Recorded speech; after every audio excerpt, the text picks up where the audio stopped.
Okay, we're continuing our investigation of series convergence or divergence by adding in yet another test, and this one is actually really nice. It's called the root test, and while it may sound complicated, I think it's actually one of the easier tests.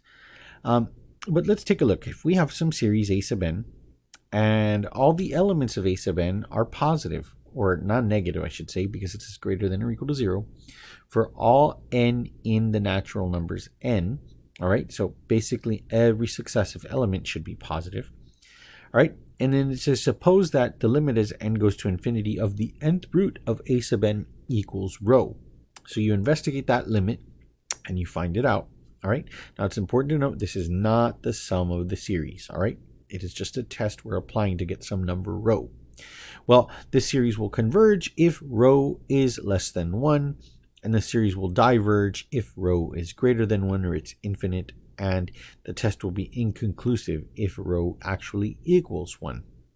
So we're going to take a look at a couple of examples here, and we're going to use the root test to determine if the series either converges or diverges based on the definition or the theorem given above in the root test.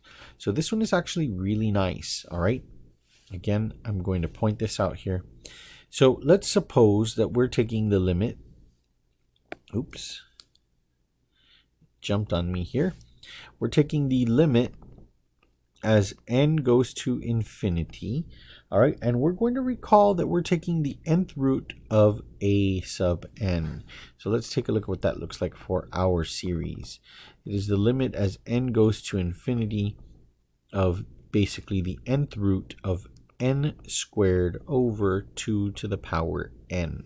All right, now I'm going to think about these two in isolation. The limit as n goes to infinity, then of the nth root of n squared divided by the nth root of 2 to the power n. All right, now that we've thought about these in isolation, well, this actually makes things really nice for us. So let's take a look and see what this looks like now. All right, this right here is basically the nth root of n quantity squared divided by, well, if you think about it, if you have the nth root of 2 to the n, it's just 2 then, all right? And then we end up seeing that the nth root of n is actually just 1, right? It must be 1. So then we have the limit as n goes to infinity, basically of 1 squared divided by 2, which is just 1/2. All right, and that's a funny looking 2 there. So it's just 1/2. All right, so this is our value for rho.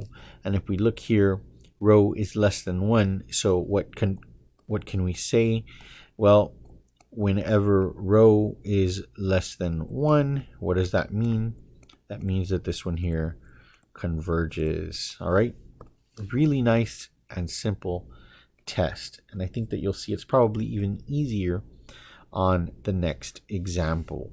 So yet again, we recall by the definition of what we're doing, we take the nth root of the series.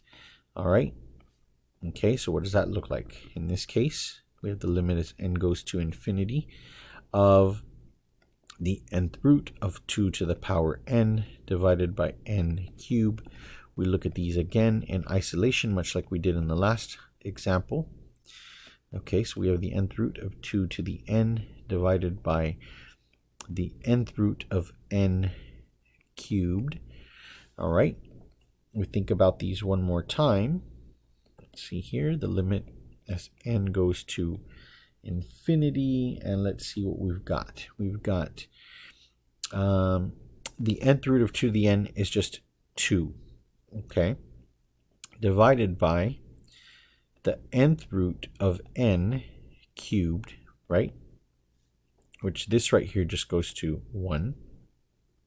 So we have the limit as n goes to infinity of 2 over 1 cubed, which is just 2, right? So this is our rho value. And what do we know based on our theorem up at the top, that if rho is greater than 1 or is infinite, this one diverges. So we're going to say that in this case, our rho is greater than 1. Therefore, we can say then it diverges. All right. So 2 really nice examples where we apply the root test, and it's really not that difficult. I think it's actually really nice. There are 2 really nice examples here of how to apply the root test and how to see that this stuff does in fact either diverge or converge. But otherwise, not terribly difficult, manageable, palatable. All right. As always, I hope this video is helpful. And remember, like and subscribe.